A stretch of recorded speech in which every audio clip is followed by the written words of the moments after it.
Hello students, welcome to my YouTube channel. तो आज हम डिस्कस करने वाले हैं एक नया टॉपिक जिसका नाम है नरेशन। ठीक है, तो नरेशन का सिंपली मतलब होता है वर्णन करना। जब हम किसी वाक्य का वर्णन अपने शब्दों में करते हैं तो उसको हम नरेशन कहते हैं। ठीक है, तो नरेशन के दो टाइप्स होते हैं।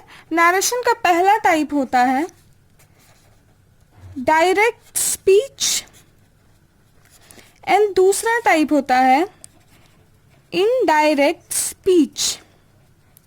ठीक है, तो अब हम डायरेक्ट स्पीच और इनडायरेक्ट स्पीच का डिफरेंस पता करेंगे। ठीक है, तो कैसे पता करेंगे? एग्जांपल्स से। ठीक है, तो डायरेक्ट स्पीच और इनडायरेक्ट स्पीच में क्या डिफरेंस है? तो जब कोई दो इंसान डायरेक्टली आपस में बात करता है तो उसको हम डायरेक्ट स्पीच में रखते हैं, और जब कोई दो इंसान किसी तीसरे इंसान के बारे में बात करता है तो उसको हम इनडायरेक्ट स्पीच में रखते हैं। ठीक है, जैसे कि राम सीता से बात करते हैं कि हम लोग चलो वनवास चलते हैं। ठीक है, तो वो हम डायरेक्ट स्पीच में रखेंगे क्योंकि राम डायरेक्टली सीता से कह रहे हैं। लेकिन वही बात अगर सीता लक्ष्मण से कहती है कि राम ऐसा कह रहे थे कि चलो हम लोग वनवास चलते हैं, तो वो इनडायरेक्ट स्पीच में आ जाएगा। ठीक है, तो इसके बीच का डिफरेंस यही होता है। अब एग्जाम्पल से हम इस चीज को क्लियर करेंगे। ठीक है, फॉर एग्जाम्पल अगर हम यहां लिखते हैं, for example he says to Meera I am waiting for you। ठीक है, तो हम ये एग्जाम्पल हमने लिया और इसमें क्या है? He says to Meera I am waiting for you। ठीक है, तो ये डायरेक्ट स्पीच में है क्योंकि वो जो है मीरा से डायरेक्टली कह रहा है कि I am waiting for you, मैं तुम्हारा इंतजार कर रहा हूं। ठीक है, अब इसको इनडायरेक्ट में कैसे बनाएंगे? इनडायरेक्ट में हम इसको कैसे लिखेंगे? He tells to Meera that he is waiting for her। ये हो गया इनडायरेक्ट स्पीच में। he tells to Meera that he is waiting for her। अब ये कोई दो लोग किसी तीसरे के बारे में बात कर रहे हैं। ठीक है, तो ये इनडायरेक्ट स्पीच में हो गया। ठीक है, अब डायरेक्ट और इनडायरेक्ट स्पीच में कुछ चीजें जो हमको सीखनी पड़ेंगी, जैसे कि रिपोर्टिंग वर्ब, रिपोर्टिंग स्पीच, ये सब हम लोग को सीखना पड़ेगा। ठीक है, तो रिपोर्टिंग वर्ब किसको कहते हैं? रिपोर्टिंग वर्ब डायरेक्ट स्पीच में दो स्टेटमेंट्स होते हैं। ठीक है, एक कोटेशन मार्क के अंदर होता है, कोटेशन मार्क के पहले होता है। ठीक है, तो जो कोटेशन मार्क के पहले जो सेंटेंस होता है उसमें एक वर्ब आपको दिखाई देगा, यहां दिखाई दे रहा होगा सेज। ठीक है, किसमें? डायरेक्ट स्पीच में। ठीक है, तो यहां दिखाई दे रहा होगा आपको सेज। इसी सेज को, ये जो वर्ब है, इसको हम लोग कहेंगे क्या? Reporting verb. इसको ही हम लोग क्या कहेंगे? Reporting verb. और कोटेशन मार्क के अंदर जो स्टेटमेंट होगा उसको हम लोग क्या कहेंगे? रिपोर्टिंग स्पीच कहेंगे। ठीक है, तो यहां पे हमको एक रूल जानना होगा कि अगर जो हमारा रिपोर्टिंग वर्ब है, हमारा जो रिपोर्टिंग वर्ब है वो प्रेजेंट या फ्यूचर टेंस में हो, तो हमारा जो ये जो रिपोर्टिंग स्पीच के जो अंदर का सेंटेंस है ना, उसका टेंस चेंज नहीं होगा। ठीक है, ये जो रिपोर्टिंग स्पीच के अंदर का जो सेंटेंस है उसका टेंस चेंज नहीं होता है, यानी इसमें नो चेंजेस होते हैं। ठीक है, but on the same time अगर हमारा रिपोर्टिंग वर्ब जो है वो पास्ट टेंस में हुआ, वो अगर पास्ट टेंस में हुआ, तब हमारा जो रिपोर्टिंग स्पीच होगा उस स्टेटमेंट के टेंस में चेंजेस होंगे। ठीक है, हमारे रिपोर्टिंग स्पीच के अंदर जो टेंस होगा, स्टेटमेंट होगा, उसके टेंसेस के अंदर चेंजेस होते हैं। ठीक है, तो रिपोर्टिंग वर्ब अगर प्रेजेंट या फ्यूचर में हो तो उसका क्या मतलब है? ये अगर से या विल से हुआ तो नो चेंजेस होगा, लेकिन अगर सेड होगा तो चेंजेस होंगे। ठीक है, तो कैसे चेंजेस होंगे हमको ये भी देखना है। ठीक है, तो हमारा रिपोर्टिंग वर्ब अगर पास्ट टेंस में हुआ तो उसके अकॉर्डिंग जो हमारा रिपोर्टिंग स्पीच के अंदर जो स्टेटमेंट होगा उसके टेंस में चेंजेस होगा। जैसे अगर जो हमारा रिपोर्टिंग वर्ब में जो रिपोर्टिंग स्पीच जो हमारा है वो अगर सिंपल प्रेजेंट टेंस में हुआ, ठीक है, तो वो कैसे चेंज करेगा? अगर वो सिंपल प्रेजेंट टेंस में हुआ प्रेजेंट टेंस में हुआ तो वो चेंज करेगा क्या, सिंपल पास्ट में। ठीक है, ठीक है। अगर अगर वो कॉन्टिन्यूअस में हुआ तो वो चेंज करेगा कॉन्टिन्यूअस पास्ट में। ठीक है, अगर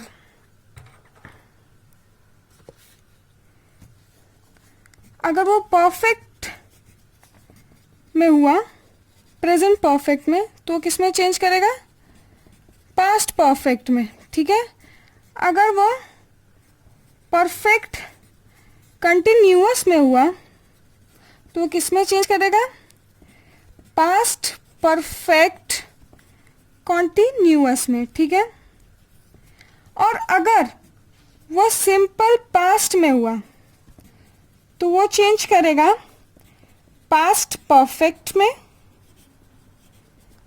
अगर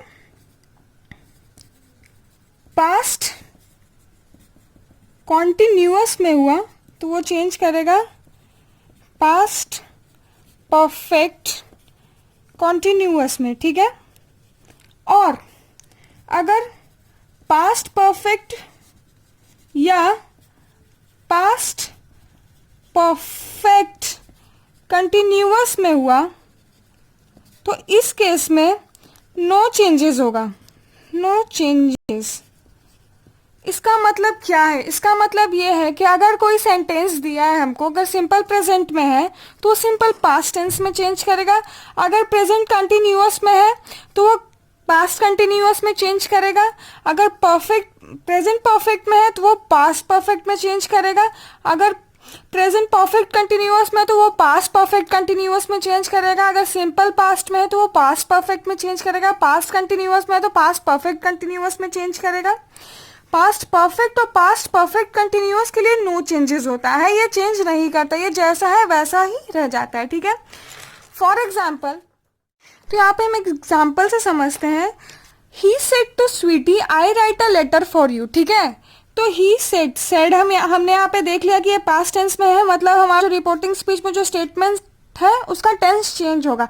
तो अब हम इसका टेंस को देखेंगे, तो इसका टेंस क्या है, I write a letter for you. ठीक है, तो ये किस में है, सिंपल प्रेजेंट टेंस में। तो सिंपल प्रेजेंट टेंस किस में चेंज होता है, सिंपल पास्ट में। ठीक है, simple present changes into simple past tense. तो अब हम इसको चेंज करेंगे कैसे, हम लिखेंगे इसको, he told to Sweety that he wrote a letter for her। ठीक है, तो इसका हम इनडायरेक्ट स्पीच में कैसे बनाएंगे, he told to sweetie that he wrote a letter for her। ठीक है, तो यहां से हमने ये सीखा। ठीक है,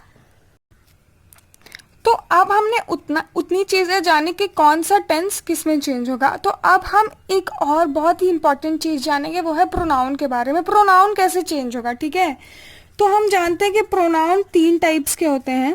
ठीक है, first person, second person and third person. ठीक है, तो फर्स्ट में क्या आता है, आई वी, सेकेंड में यू, थर्ड में क्या आता है, ही, she, name and they.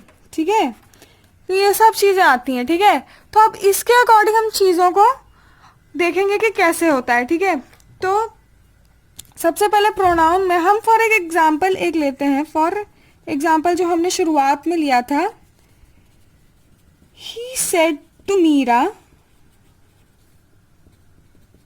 I am waiting for you. ठीक है, he said to Meera I am waiting for you.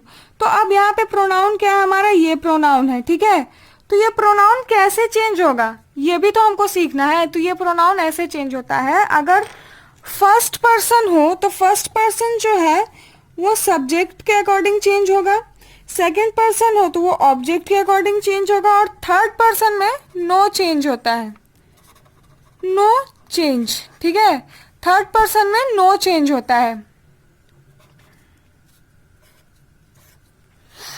ठीक है, तो हम यहाँ पे क्या देख रहे हैं, हम यहाँ पे देख रहे हैं कि यहाँ आई है, तो आई किसके अकॉर्डिंग चेंज होगा, ये सब्जेक्ट के अकॉर्डिंग चेंज होगा। हमारा सब्जेक्ट क्या है, ही, हमारा सब्जेक्ट है ही, तो आई चेंजेस अकॉर्डिंग टू सब्जेक्ट, और सब्जेक्ट हमारा ही है, तो ही के अकॉर्डिंग हम उसको चेंज करेंगे, और चेंज करके हम क्या लिखेंगे,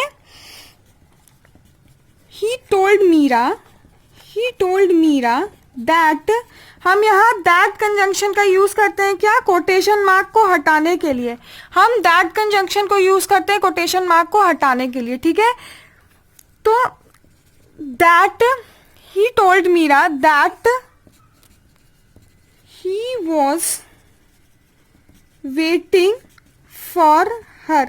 अब हमने यहाँ क्या देखा, I am waiting for you, ये हमारा प्रेजेंट कॉन्टिन्यूअस का टेंस है, तो ये चेंज किस में हुआ, पास्ट कंटिन्यूअस में, ठीक है। ये चेंज किस में हुआ, पास्ट कंटिन्यूअस में। और हमारा जो ये जो कोटेशन मार्क ये जो हम देते हैं ना, ये जो कॉमास देते हैं, ये किस में, ये कॉमास कैसे चेंज होते हैं, ये कॉमास कंजंक्शन से चेंज होते हैं, ठीक है। हम दैट यूज कर सकते हैं, या डिफरेंट डिफरेंट केसेस में डिफरेंट डिफरेंट कंजंक्शंस यूज होते हैं, ठीक है। तो या क्योंकि ये अफर्मेटिव सेंटेंस है, तो इसलिए हम यहाँ पे दैट यूज कर रहे हैं। अगर ये इंटरोगेटिव सेंटेंस होता तो हम इफ या वेदर यूज करते। अगर सेंटेंस के अकॉर्डिंग कंजंक्शन जो है वो चेंज हो जाता है, ठीक है। तो स्टूडेंट्स आज के लिए बस इतना ही। आज के बाद का जो टॉपिक है वो interrogative, imperative, एम्फैटिक, let's say related sentences है, जो मैं आपको अपने अगले वीडियो में समझाऊंगी, रूल्स बताऊंगी कि उनको कैसे बनाया जाता है, ठीक है। आज के वीडियो के लिए बस इतना ही। मेरे चैनल को लाइक सब्सक्राइब कर लें, और थैंक यू वेरी मच।